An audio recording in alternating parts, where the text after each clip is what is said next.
सभी बच्चों को मेरा नमस्कार। हिंदी की इस ऑनलाइन कक्षा शिक्षण श्रृंखला में आपका एक बार फिर से स्वागत है। तो प्यारे बच्चों, आज की कक्षा में हम क्षितिज गद्य खंड पाठ 6 प्रेमचंद के फटे जूते करेंगे। इसके लेखक हरिशंकर परसाई जी हैं और ये पाठ हमारा एक व्यंग्य रचना है। इस पाठ में लेखक हरिशंकर परसाई द्वारा प्रेमचंद के फटे जूते के ऊपर और उनकी साधारण वेशभूषा के माध्यम से उनके विचारों को प्रस्तुत किया गया है तथा प्रेमचंद की अंतर्भेदी सामाजिक दृष्टि का विवेचन करते हुए आज की दिखावे की प्रवृत्ति और अवसरवादिता पर व्यंग्य किया गया है। तो आइए शुरू करते हैं आज की कक्षा पाठ 6 प्रेमचंद के फटे जूते।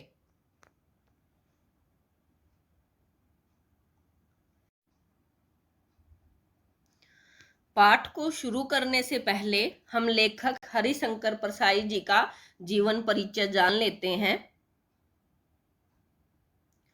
हरिशंकर परसाई का जन्म सन 1922 में मध्य प्रदेश के होशंगाबाद जिले के जमानी गांव में हुआ। नागपुर विश्वविद्यालय से एमए करने के बाद कुछ दिनों तक अध्यापन किया। अध्यापन यानी पढ़ाने का कार्य। सन 1947 से स्वतंत्र लेखन करने लगे। जबलपुर से वसुधा नामक पत्रिका निकाली जिसका हिंदी संसार में काफी सराहना हुई। सन 1995 ईस्वी में उनका निधन हो गया। हिंदी के व्यंग्य लेखकों में उनका नाम अग्रणी है। अग्रणी है यानी आगे है, वो व्यंग्य रचनाओं करने में सबसे आगे है। परसाई जी की रचनाओं में हंसते हैं रोते हैं, जैसे उनके दिन फिरे, ये उनके कहानी संग्रह हैं। रानी नागफनी की कहानी, तट की खोज, ये इनके उपन्यास हैं। तब की बात और थी, भूत के पांव पीछे, बेईमानी की परत, पगडंडियों का जमाना, सदाचार का ताबीज, शिकायत मुझे भी है और अंत में, ये उनके निबंध संग्रह हैं। वैष्णव की फिसलन, तिरछी रेखाएं, ठिठुरता हुआ गणतंत्र, विकलांग श्रद्धा का दौर, ये उनके व्यंग्य संग्रह उल्लेखनीय हैं। भारतीय जीवन के पाखंड, भ्रष्टाचार, अंतर्विरोध, बेईमानी आदि पर लिखे उनके व्यंग्य लेखों ने शोषण के विरुद्ध साहित्य की भूमिका का निर्वाह किया है। उनका व्यंग्य लेखन परिवर्तन की चेतना पैदा करता है। कोरे हास्य से अलग यह व्यंग्य आदर्श के पक्ष में अपनी उपस्थिति दर्ज कराता है। सामाजिक, राजनैतिक और धार्मिक पाखंड पर लिखे उनके व्यंग्य ने व्यंग्य साहित्य के मानकों का निर्माण किया है। परसाई जी बोलचाल की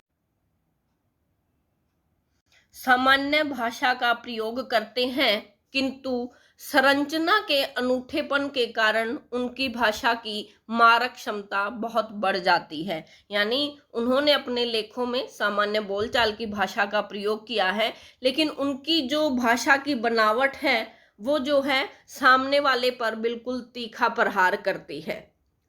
तो पाठ प्रेमचंद के फटे जूते शीर्षक निबंध में परसाई जी ने प्रेमचंद के व्यक्तित्व की सादगी के साथ एक रचनाकार की अंतर्भेदी सामाजिक दृष्टि का विवेचन करते हुए आज की दिखावे की प्रवृत्ति एवं अवसरवादिता पर व्यंग्य किया है। यानी लेखक हरिशंकर परसाई ने इस पाठ के माध्यम से प्रेमचंद के व्यक्तित्व की और उनकी सादगी के बारे में बताया है और साथ ही अपनी खुद की जो अंतर्भेदी दृष्टि है, यानी उनके फोटो को देखकर वो जो महसूस करते हैं उस दृष्टि का विवेचन उन्होंने किया है और साथ ही साथ आज के समाज में फैली हुई दिखावे की प्रवृत्ति और अवसरवादिता पर भी व्यंग्य किया है।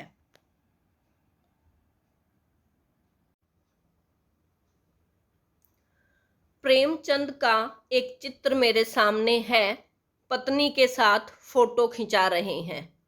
सिर पर किसी मोटे कपड़े की टोपी, कुर्ता और धोती पहने हैं। कनपटी चिपकी है, गालों की हड्डियां उभर आई हैं। पर घनी मूछें चेहरे को भरा भरा बतलाती हैं।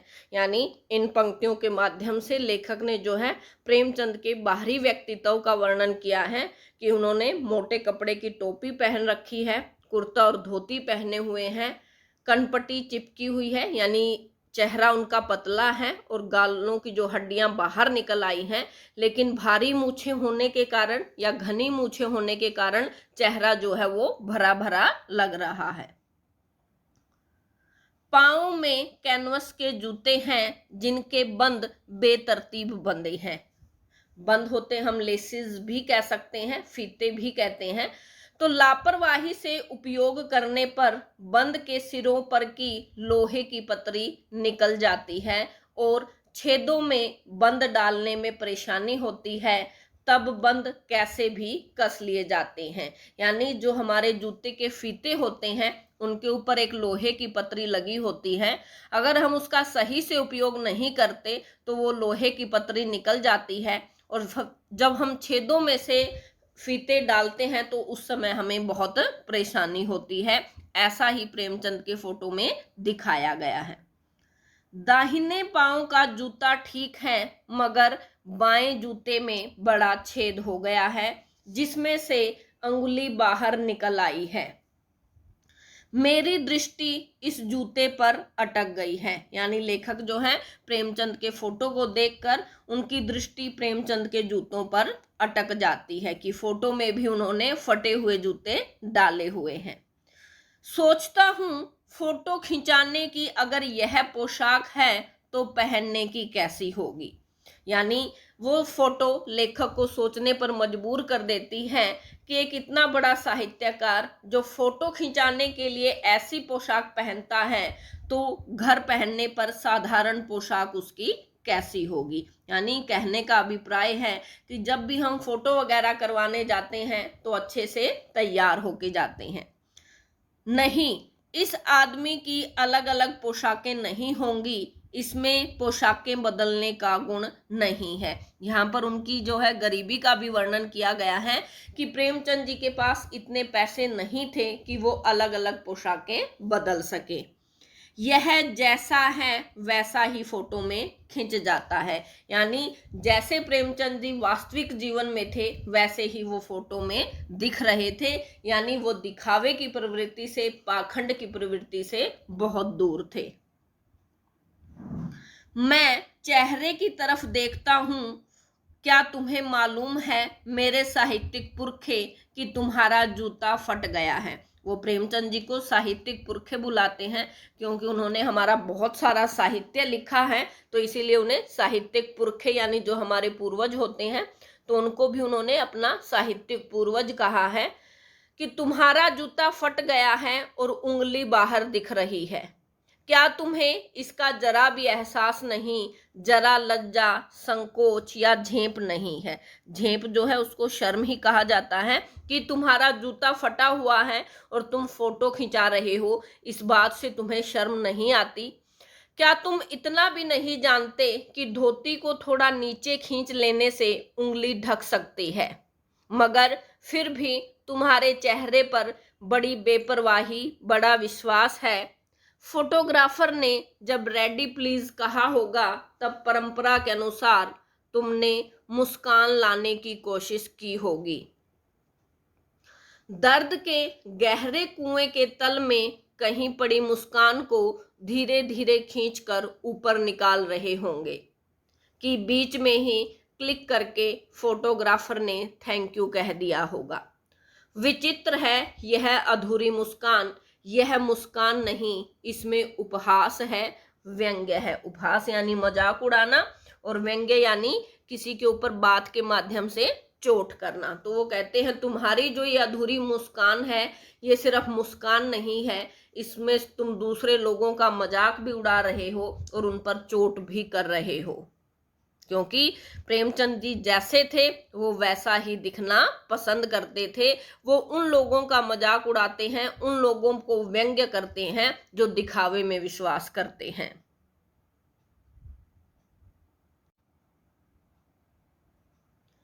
यह कैसा आदमी है जो खुद तो फटे जूते पहने फोटो खिंचा रहा है पर किसी पर हंस भी रहा है। तो यहाँ पर लेखक की चिंता दिखाई गई है कि ये कैसा आदमी है जिसने खुद तो फटे हुए जूते पहन रखे हैं और दूसरे लोगों पर हंस भी रहा है। फोटो ही खिंचाना था तो ठीक जूते पहन लेते या न खिंचाते। फोटो न खिंचाने से क्या बिगड़ता था? शायद पत्नी का आग्रह रहा हो और तुम अच्छा चल भाई कहकर बैठ गए होगे। मगर यह कितनी बड़ी ट्रेजेडी है कि आदमी के पास फोटो खिंचाने को भी जूता न हो। यहाँ पर आदमी शब्द का प्रयोग प्रेमचंद जी के लिए किया गया है कि जो इतने बड़े साहित्यकार हैं और उस समय भी वो बहुत प्रसिद्ध थे, और ऐसे व्यक्ति के पास जो है फोटो खिंचाने के लिए जूते न होना अपने आप में एक बड़ी ट्रेजेडी, एक बड़ी घटना है। मैं तुम्हारी यह फोटो देखते देखते तुम्हारे क्लेश को अपने भीतर महसूस करके रो पड़ना चाहता हूं, मगर तुम्हारी आंखों का यह तीखा दर्द भरा व्यंग्य मुझे एकदम रोक देता है। यानी लेखक यहाँ बताते हैं कि मैं तुम्हारी फोटो को देखकर तुम्हारी मजबूरियों को अपने अंदर महसूस कर सकता हूँ और तुम्हारे फोटो को देखकर मुझे रोना भी आ रहा है, लेकिन जब मैं तुम्हारी आंखों में देखता हूं तो तुम्हारा जो दर्द भरा हुआ व्यंग्य है वो मुझे एकदम से रोक देता है। तुम फोटो का महत्व नहीं समझते होते तो किसी से फोटो खिंचाने के लिए जूते मांग लेते। लोग तो मांगे के कोट से वर दिखाई करते हैं और मांगे की मोटर से भी बारात निकालते हैं। यहाँ कहा गया है कि अगर तुम्हें फोटो ही खिंचवाना था तो तुम किसी से जूते मांग लेते थे। लोग तो जो है मांगे का कोट यानी कोट मांगकर दूल्हे जैसे दिखाई देते हैं और मोटर गाड़ी मांगकर बारात निकाल लेते हैं। फोटो खिंचाने के लिए तो बीवी तक मांग ली जाती है और तुमसे जूते ही मांगते नहीं बने। तो यह हास्यास्पद रूप में कहा गया है कि लोग फोटो खिंचवाने के लिए क्या क्या नहीं करते और तुमसे जो है एक जूता नहीं मांगा गया। तुम फोटो का महत्व नहीं जानते। लोग तो इत्र चुपड़कर फोटो खिंचाते हैं जिससे फोटो में खुशबू आए। गंदे से गंदे आदमी की फोटो भी खुशबू देती है। लेखक कहते हैं कि लोग फोटो खिंचवाने के लिए इत्र यानी परफ्यूम वगैरह भी लगाकर जाते हैं ताकि उनकी फोटो में से खुशबू आए, और गंदे से गंदे आदमी की फोटो भी बहुत अच्छी होती है।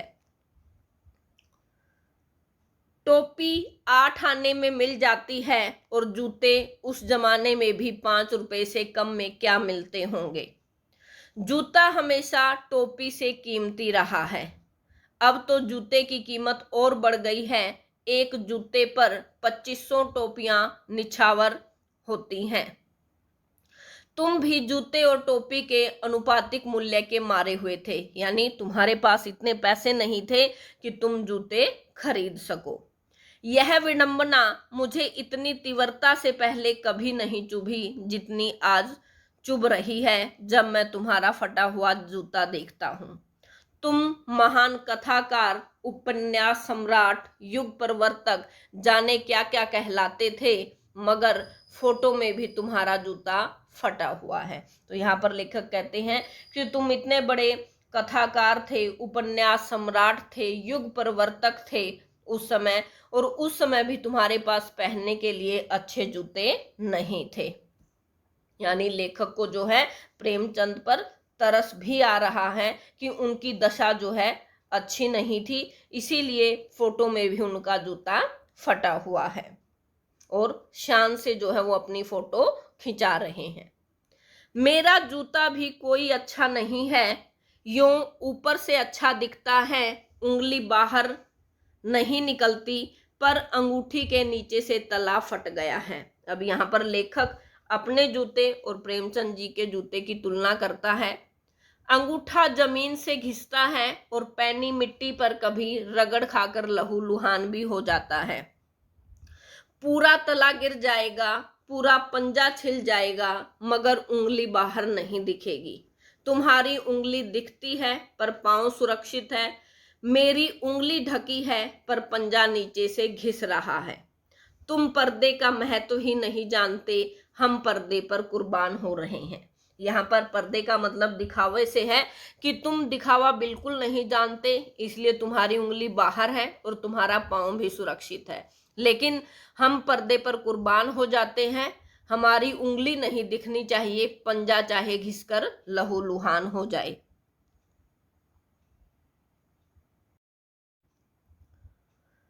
तुम फटा जूता बड़े ठाठ से पहने हो, मैं ऐसे नहीं पहन सकता।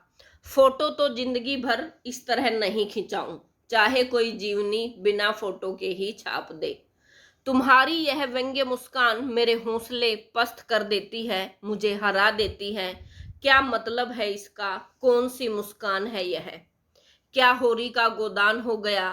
क्या पूस की रात में नील गाय हल्कू का खेत चर गई? क्या सुजान भक्त का लड़का मर गया क्योंकि डॉक्टर क्लब छोड़कर नहीं आ सकते? तो लेखक ने प्रेमचंद की विभिन्न रचनाओं के मुख्य पात्रों का नाम लेते हुए उनसे प्रश्न करते हुए पूछते हैं कि तुम्हारा जूता कैसे फट गया। नहीं, मुझे लगता है माधव औरत के कफन के चंदे की शराब पी गया, वही मुस्कान मालूम होती है। फिर मैं तुम्हारा जूता देखता हूं कैसे फट गया, यह मेरी जनता के लेखक। यानी यहाँ पर लेखक ने प्रेमचंद जी को जनता का लेखक कहकर संबोधित किया है कि तुम्हारा जूता कैसे फट गया। क्या तुम बहुत चक्कर काटते हो? क्या बनिए के तगादे से बचने के लिए मील 2 मील के चक्कर लगाकर घर लौटते हो? यानी लेखक कहता है, क्या तुम्हें किसी बनिए के पैसे देने हैं जो उसके घर के सामने से न आकर दूसरे रास्ते से जाते हो? तुम्हारे चक्कर लगाते लगाते तुम्हारा जूता घिस गया है। चक्कर लगाने से जूता फटता नहीं है, घिस जाता है। कुंभन दास का जूता भी फतेहपुर सिकरी आने जाने में घिस गया था, उसे बड़ा पछतावा हुआ। उसने कहा, आवत जात पन्हैया घिस गई, बिसर गयो हरि नाम। यानी यहाँ पर कुंभन दास जो है वो भक्ति काल के एक कवि हैं।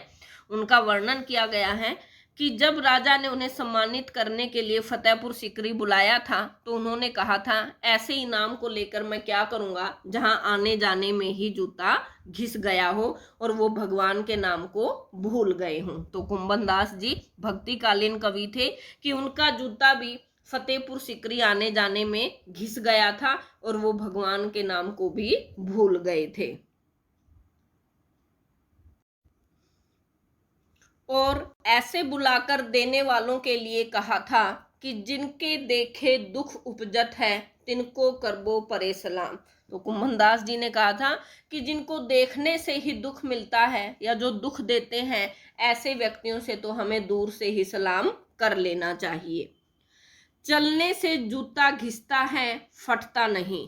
तुम्हारा जूता कैसे फट गया? मुझे लगता है किसी सख्त चीज को ठोकर मारते रहे हो, कोई चीज जो परत दर परत सदियों से जम गई है। यानी प्रेमचंद जी ने अपने साहित्य के माध्यम से बहुत सारी बुराइयां जो उस समय समाज में फैली थी उनका भी जो है उनके बारे में भी लिखा था, उनको दूर करने के प्रयास किए थे।